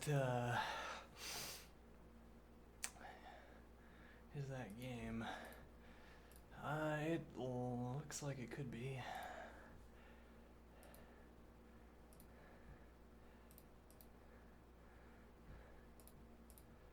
Yeah, and just walk past the knight. I mean, actually, that's a play. Well, I don't know which one would be preferable.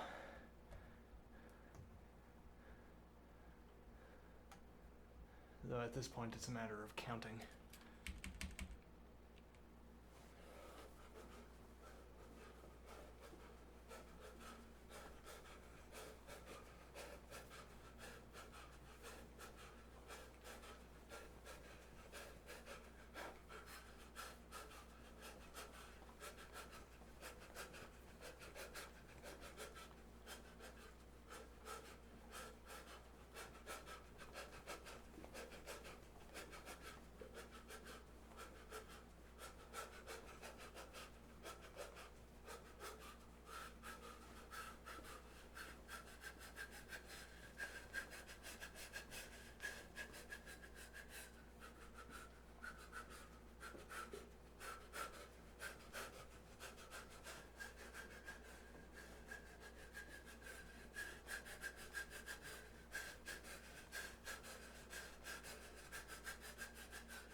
Good, surely.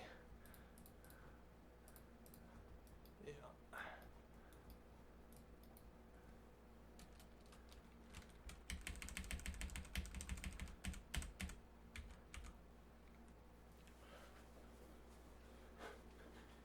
like the burden of having to be certain about this kind of thing.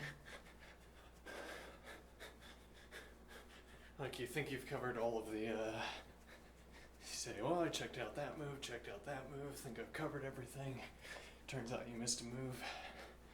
Or, like, you saw a move and then you forgot to analyze it, or now you can't remember, did I actually cover all the lines? You look at a line, a move, and say, I think I analyzed that, but I forgot what my analysis was.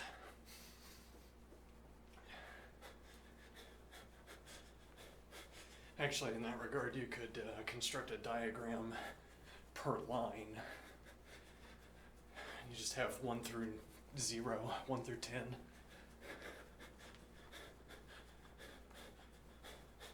Draw a diagram for each move you find plausible.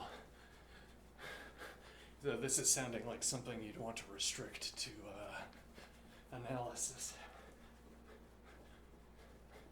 Behold, a new avenue for cheating. This alternative, this arrow extension idea.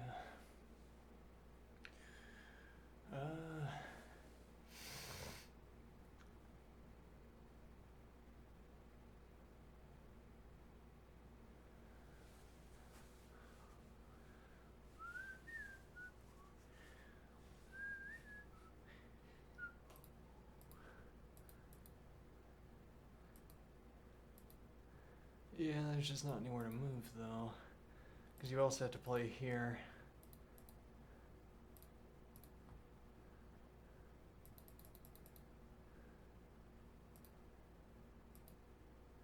Yeah, though this requires a response. Interesting. Now distant, but the thing is,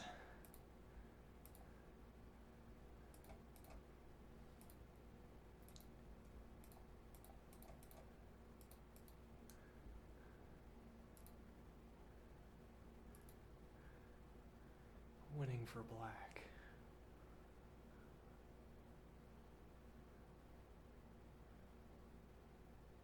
Is it though?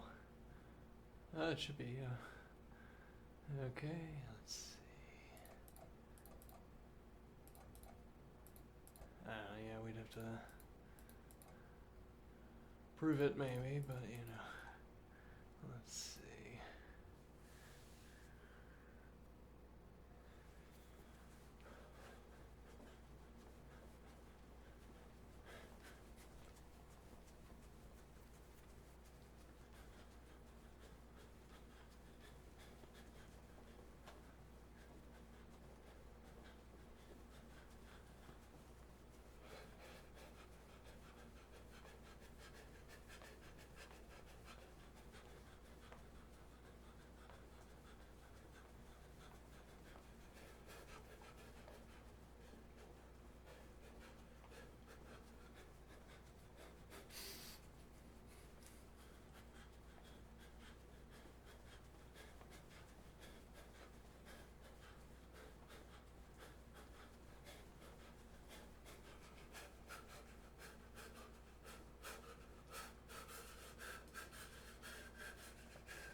Yeah, not any better for having lost the Tempe, but actually, this would be the point.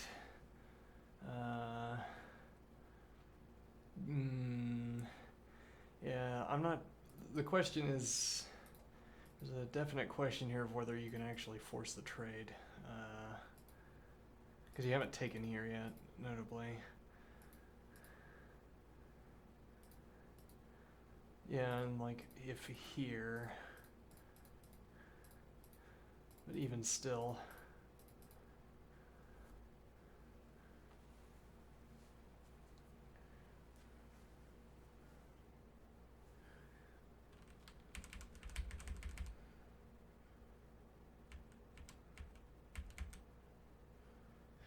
The idea would be to try to make it so that the white king was closer to the required pawn by changing which was the required pawn, I guess.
It's critical, isn't it?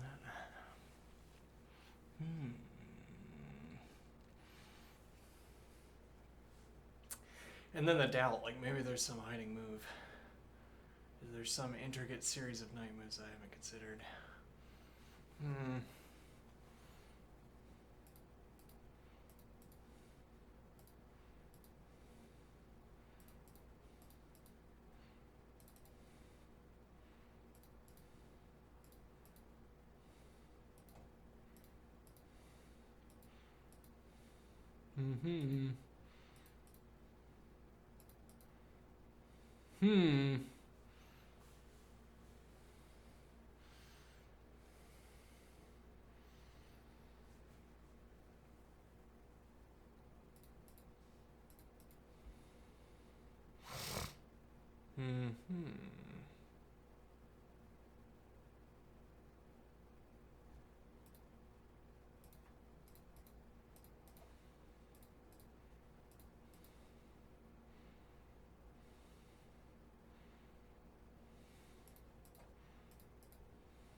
Interesting.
This could be a problem, actually. The necessity of taking on b5.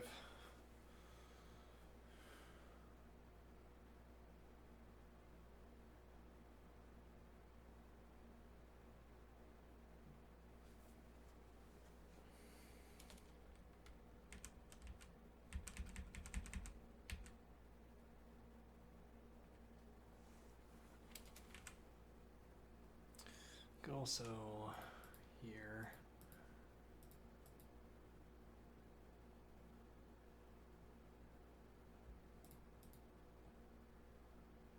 Changes where the knight is.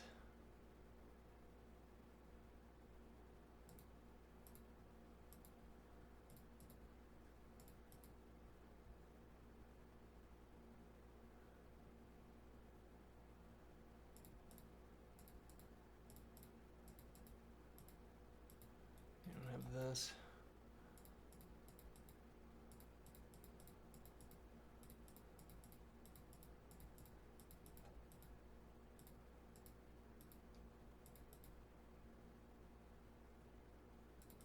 You just go straight for the corner as white. Well, let me take and then.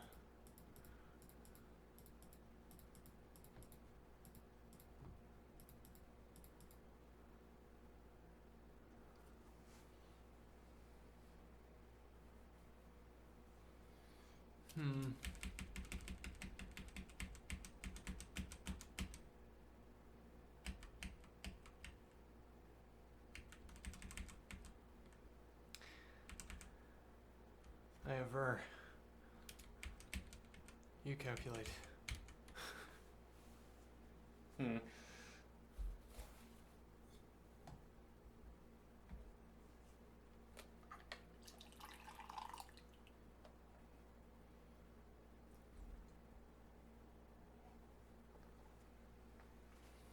Interesting idea.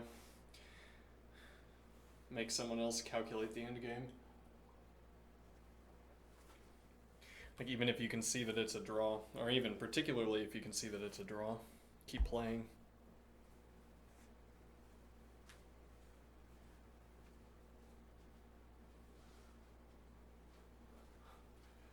With the point being that you're going to be playing the same person tomorrow. If you can already see how it's a draw, if you already calculated all the lines, then it should be no great effort to play out the end game, whereas it might be some kind of effort for your opponent. And then tomorrow you hail healthy and refreshed. Play another game, whereas your opponent is exhausted. Maybe. Oh, a pile of tricks over here. Yeah, a pile of tactics.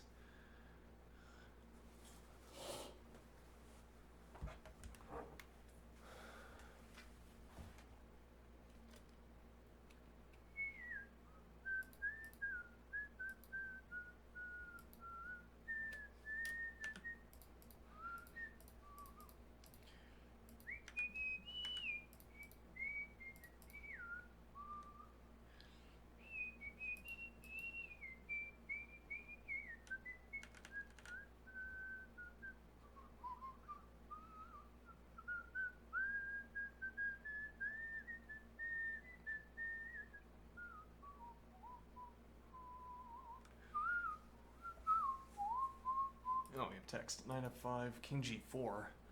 Is that necessary?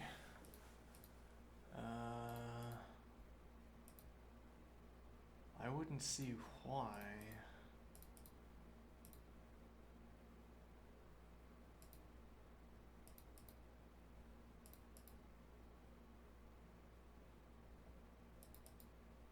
Oh, you could target this, interestingly, but that's not good enough, I assume. Huh.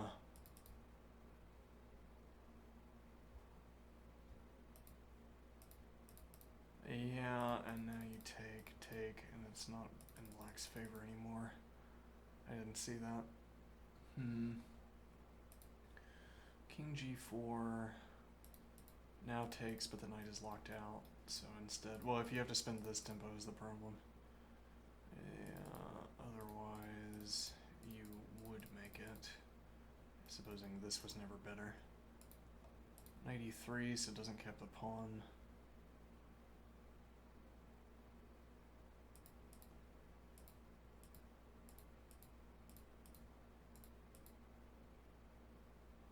Or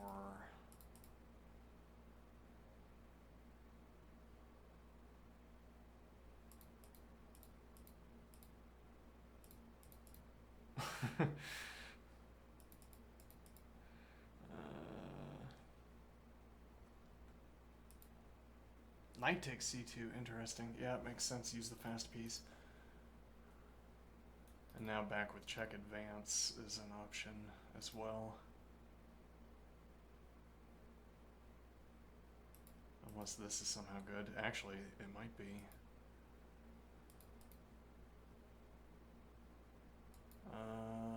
Too slow, maybe. No, yeah, definitely too slow, isn't it?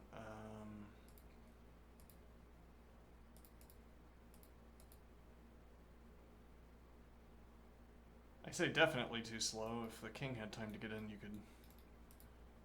But no, king doesn't have time. Let me see here.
just doesn't work.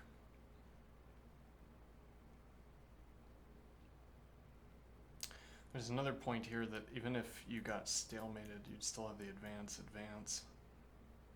And then it would depend on where black's king was, actually, but this would matter. Queen on back rank, which would happen one tempo later. So even if you could get the king in the corner,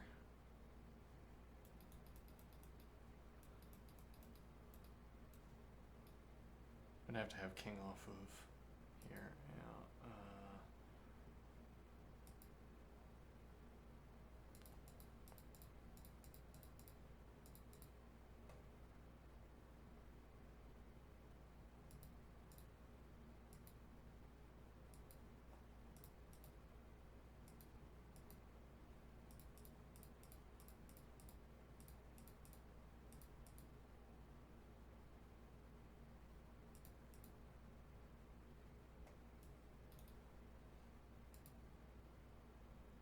Happens with checks, so you don't get this idea.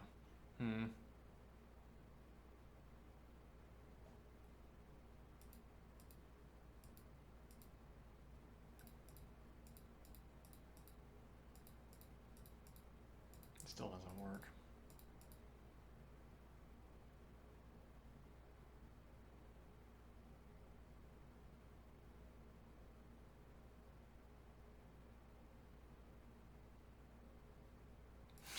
We could try it again.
Can't do that either.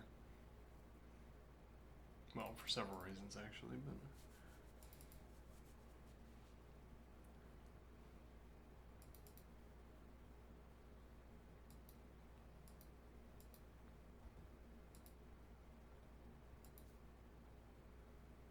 E3 is text.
Though also,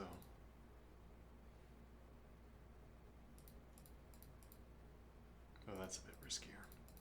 And why risk anything? No, actually, it doesn't even work. Oh no. Hmm.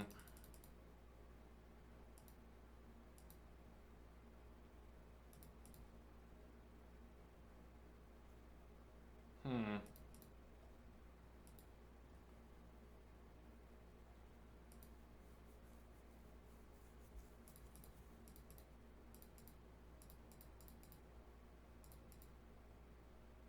Mm-hmm.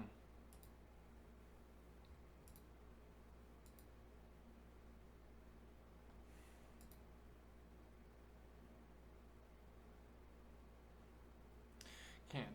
Can't make the king go into a forking square with the queen.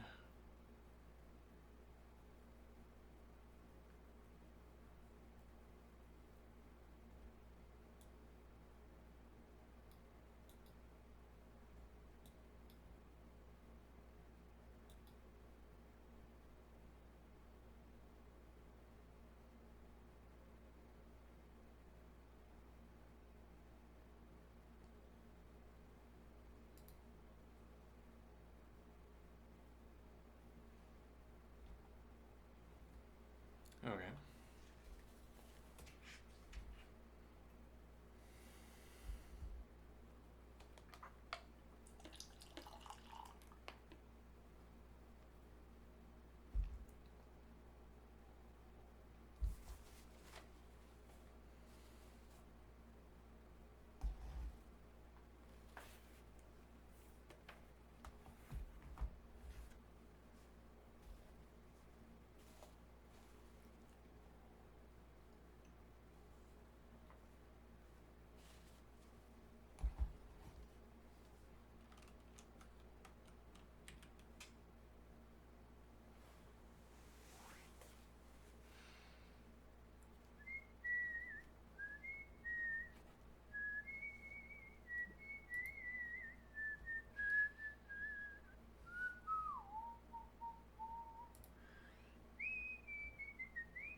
Alright, let's change the stream title.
Hmm.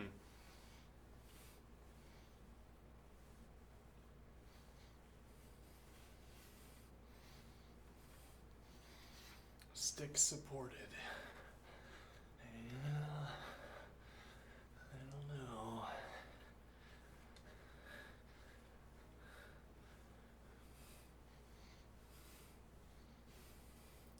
I'm grinding something under here.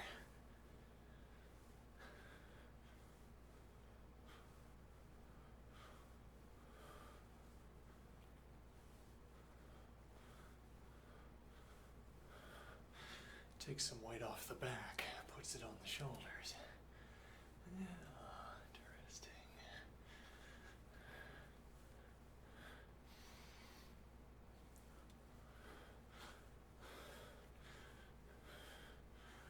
This is what I was doing when I was doing 45 minutes of squat. Pseudo squats, months ago. Yeah. Oh, those long months ago.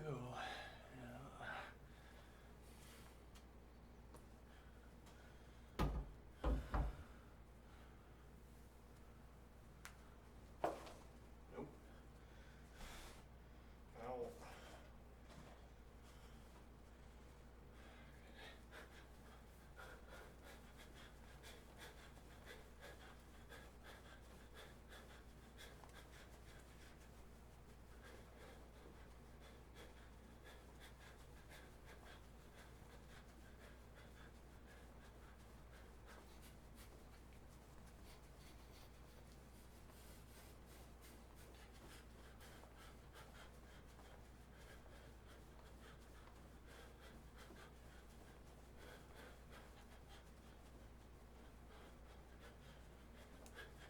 No one seems to appreciate my diagrams. Or rather, other people don't seem to converge on my diagrams as a justification for move selection.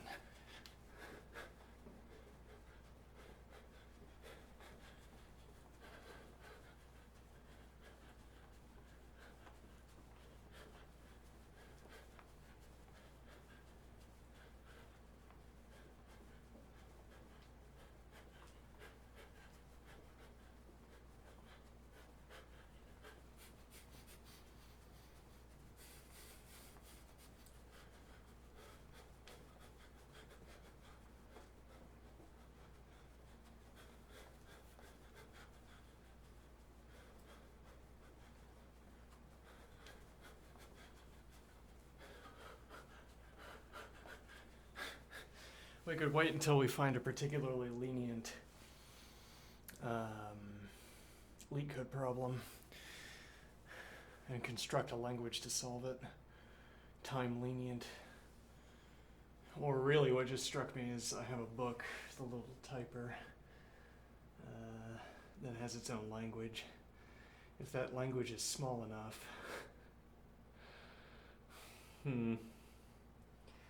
import an entire language into, yeah, though it's not Turing complete, I think. I don't know, I'd have to look into it.